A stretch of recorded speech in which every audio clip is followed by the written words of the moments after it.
a delight to be here at Tower Hill this morning. It's a beautiful September morning, and I have a very remarkable guest, Joe Blanchard, who is, believe it or not, a self-taught pianist and composer. And for those of you who haven't been over at Tower Hill and don't know where it is, it's at 11, is it French Street? Or right French off Drive. French Drive. Off of Route 70. Yes, off of Route 70 in and Boylston, Church Street. In Boylston. And it's on a hilltop, and the views are spectacular, and it's a world-class garden with 132 acres, I read. All over the top of this hill. Unbelievable. With trails, unbelievable, flowers, planted bushes, and statues. Well, Joe Blanchard, thanks a million for taking your time to be here with us today and my pleasure. Sharing your music with us. I do this every Sunday afternoon. Every Pretty Sunday? much every Sunday. That they don't rent this hall out for other activities. If they don't, then I'm here. Oh. And to walk into the building here from the gardens and the views, and to hear his music streaming out into the blue sky. Your music is so perfectly attuned to this place. The tranquility and the feeling of peace and uplifting nature. It's really very perfectly matched to the setting. Well, I play in various venues, but this is one of my favorites because I get to look out the window, see the flowers, see the trees, the change of season. This place is open all year round, and I play all year round.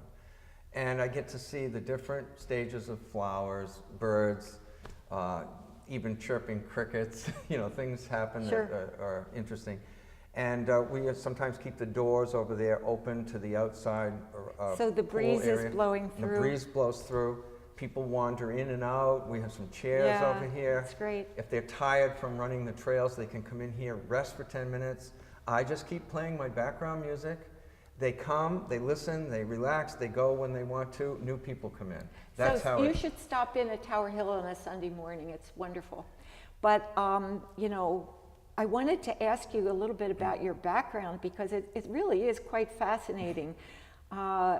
As I said, he does not read music, and he composes these things, but he also plays, when you're playing here, it's usually more spontaneous improvisation. I play some improvisation as the mood comes over me, or I play my own pieces that I have developed over periods of time. I have a number of pieces that I play routinely. I play them about the same way each time. Faster, slower, with more intensity, some notes change. It doesn't matter. Each time is a little different than the last time, but not much for my regular standard pieces. The ones that are recorded on my CDs, I have some CDs, and those pieces are sort of, I've gotten them down to where I play them. If someone says, play this piece, I can play that piece. And it's because you've played those certain melodies many times, yes. And they're locked in. They've crystallized yes. down into yes. a form that I'm pretty happy with. How is it that you became a pianist? That is, my father's a pianist, so that's the biggest influence. He was always playing in the background after supper since I was, you know, very small. And Joe told me he's one of 13 children. Yes, I'm the oldest of 13 children. So all through the 1960s and the 70s when we were all growing up, you know, my father has consistently played the piano. We had a spinet piano in the corner of this house that was getting smaller by the year with all these children being born. But my father always played the piano every night after supper. And a lot of your siblings are musicians also. Yes, we sort of took our cues from him. My mother was a very accomplished soprano at church. She would sing church music and she would be the soloist. So I remember as a child listening to her in the choir. Was your father your teacher? No, he simply played his music. And I would like to sit in the corner and just listen to him. And then, strangely enough, he tried to teach me a few things, and he did manage to teach me a few things, but I didn't want to play the same things as he was playing. Just natural child doesn't want to do what dad's doing. So he plays popular tunes from the 40s, 50s, and I 60s. see, I see. And show tunes. He's very good with show tunes. I see. I don't play a single show tune, to give you an I see. idea. And so I just went in my own direction. I started tinkling around and trying to figure out a few tunes that I thought were pretty, like Green Sleeves and Twinkle Twinkle Little Star. But I found quickly that I was enjoying coming up with little tunes. Let's hear another one. Whatever you wish. Okay. What will you play? All right, this one I call Thoughts Over Coffee. Okay.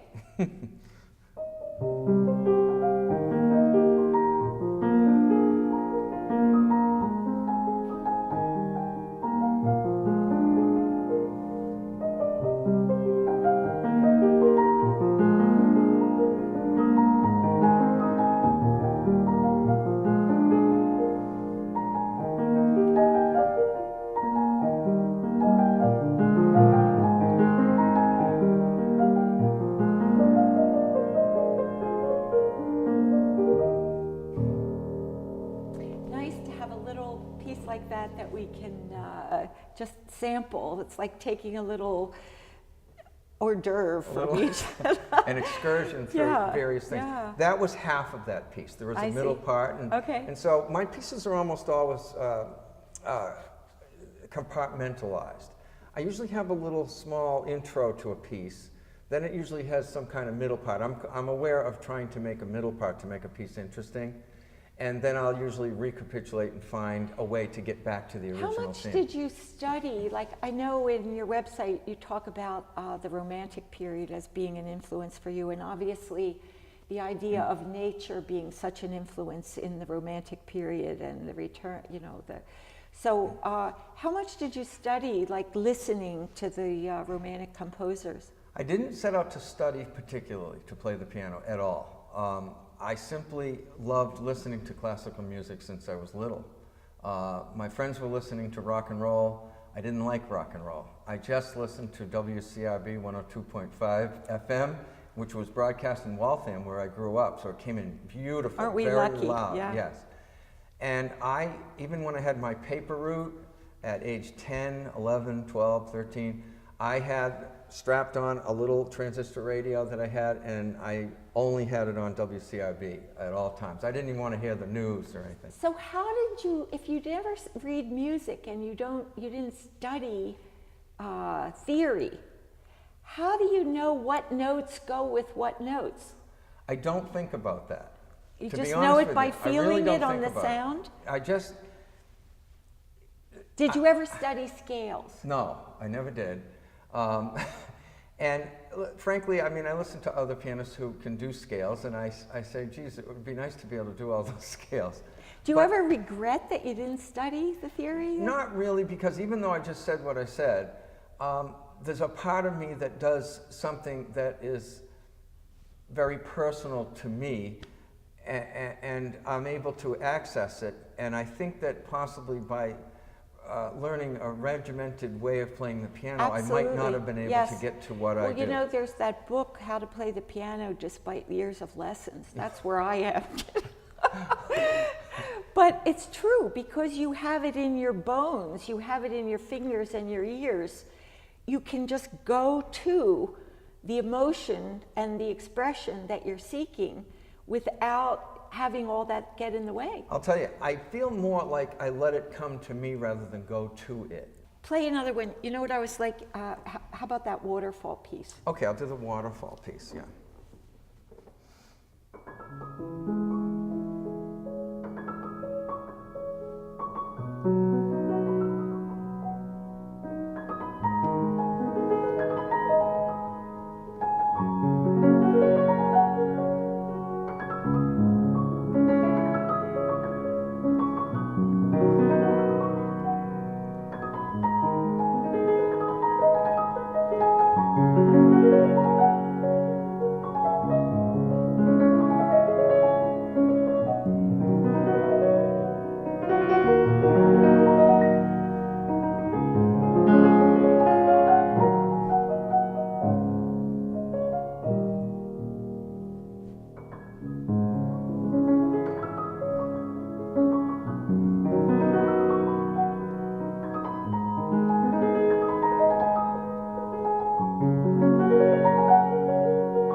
almost like a tone poem, the way you can hear the water falling in that piece. It's That's a piece that when I'm just playing in the background with my eyes closed, sometimes I'll just keep going on that piece. It'll have more to it. That was just the basic structure of it. And that leads me to let myself free flow to other Or places. you might say the basic motif, Yes, the theme, I would say that's something, a little phrase that pulls you back and to I'll that keep that falling, lilt in mind, falling, sort of subliminally. rolling sound, yeah. And then I might just wander off, but I'll get back to that at the end to sort of finish it. And it comes out different every time. But that's the basic motif, you're right. So again, very, very influenced by nature And classical composers too. I've taken a lot of feelings, not necessarily any particular cues. I don't even bother to try and read their music. But you take Chopin and Brahms and Beethoven, Mozart and Tchaikovsky and Liszt. I love all those, you know, Schubert. Just the general feelings that each one of those composers creates that are different from each other. They're all different. I feel differently about each of those composers. yeah, piece to piece too. But I don't feel like copying any of their music directly. I never sit there and say, oh boy, if I could only just play that phrase that's in, you know, one of Chopin's piano concertos or something, then I could create a song around that. I don't feel like doing that. If some of that creeps in by osmosis into my head, subliminally you might say, then if it comes out somehow a little bit that's reminiscent of some composer, fine, I don't mind. I often think, I was just thinking that in some ways it reminds me of the Reverie and Debussy. You know, with the moonlight, that dream-like quality seems something very that good I at would creating compare that. to you. Yes. My hat's off to him because he comes up with complex chord structures that I've never even, you know, gotten near. 25 flats. I don't even know what he's doing, but I do know that the beauty of his music is very unique. You know, he's one that I would say But is it's close grounded in nature It so is, much. definitely, Yeah, yes. Afternoon of the Fawn, all those things, yeah. Absolutely. So anyway, let's do another one. Okay. Maybe I'll do Metal Waltz or something like that. These are little short pieces. I have a bunch of short whatever pieces. you wish.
Like I'm a butterfly in the meadow, like twirling around on one toe, like a little ballerina. That's funny. That's great.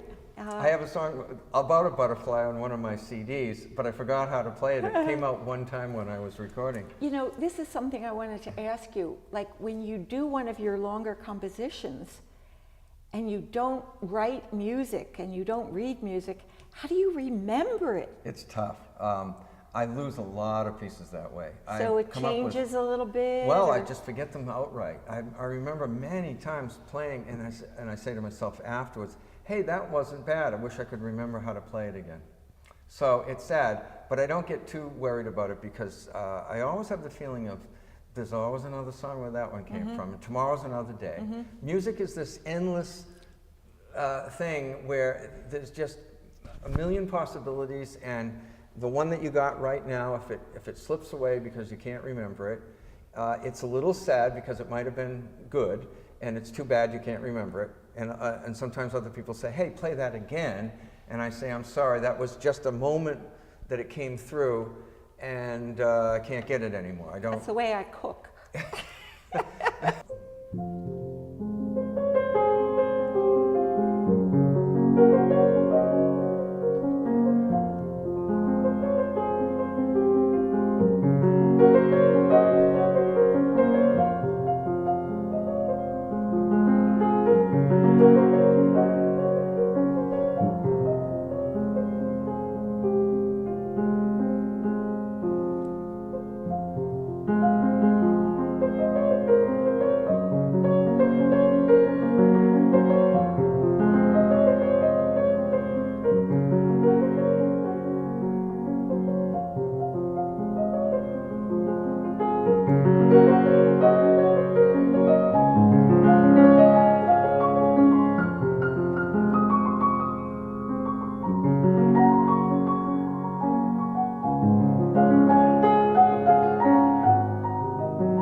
There's so much pathos and longing in that piece, you know, as compared to the Meadow Waltz, which was like twirling on one toe. Yes, and simple. This is such a different mood. I love the way music, I always say art can express emotions. Like music, I think, is the most abstract art form there is. Yes, and I mean, let's face it, I can just hear, one of my favorite pieces is Beethoven's Sixth Symphony, Pastoral. And the opening few notes bring tears to my eyes, like immediately, not due to sadness, but from sheer happiness and delight. It's the most It's nature. filling the cup. It's like nature. The cup of emotion spills over. And maybe it's the anticipation of hearing the rest of the piece, which I love. It's very long and it has many different convoluted. It's a magical thing, though, how a few notes can stir 2 or 3 that. notes, and I'm like entranced. How does that happen? I don't know. It's a miracle. We can't explain it, you know.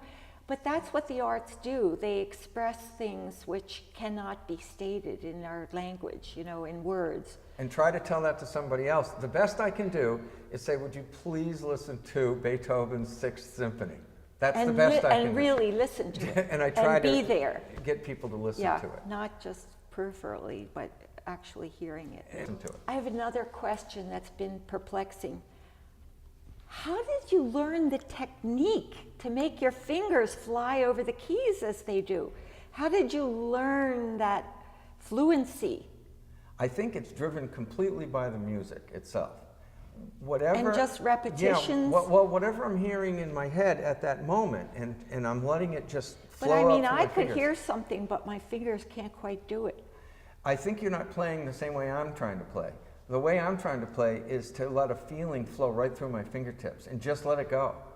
And the thing is, if you're too judgmental about what you're hearing, it'll stop that flow. So you can't be judgmental. You have to just let it flow. And I can't do it all the time, but I can do it once in a while. And when I do it successfully, it's pleasurable after the fact. You realize after that you did that, and it's pleasurable later. Mm-hmm. If you start concentrating on it while it's happening, you'll lose it. Because your mind will catch up to what's happening. So do you not do exercises to get those chromatic rolls? You know, and I'd all be that? better if I did, I have to admit. I would. Because I can't imagine. my fingers are stiff a lot, and also, you know, I didn't benefit from pushing myself with all sorts of scales and exercise as a child, where you develop all those things. Yeah. I wasn't hung up on trying to do anything in particular. I used music It probably just came from the music by doing the music again. Whatever the music and needed me to do, I tried to do. Yeah. And I got there enough to do it. but not enough to do some hugely complex piece like a Liszt piece or something that just requires chops that I don't have.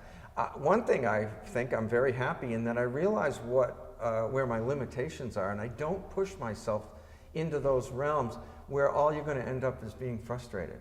Why? I love music for the fact that it makes me feel good, it's pleasurable, and that it's peaceful, and it gets out my frustrations. And if other people want to come and listen while I'm doing that, I'm happy about that. And you share. Sharing it can also be a nice experience. I do like sharing, especially when people come and say, oh, that was very nice. It put me in another place. And I like that. If my little piece brings somebody to another zone for a minute, we were saying that before, how your work has that sense of tranquility and serenity, and how that's so uplifting and really therapeutic in a way. If it is for other people, I'm happy. It is for me, and I'm glad to have other people listen in. So people can hear you here on Sundays? Yes, usually from 12 to like 4:30.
I wanted to, we're almost out of time, so I wanted to just mention to people that Joe Blanchard does have several CDs that are all marvelous, and they can get, you can get in touch with him for private functions or to get the CDs on his website. Yes. Which I is, now have a website. I just got it up and running a month ago.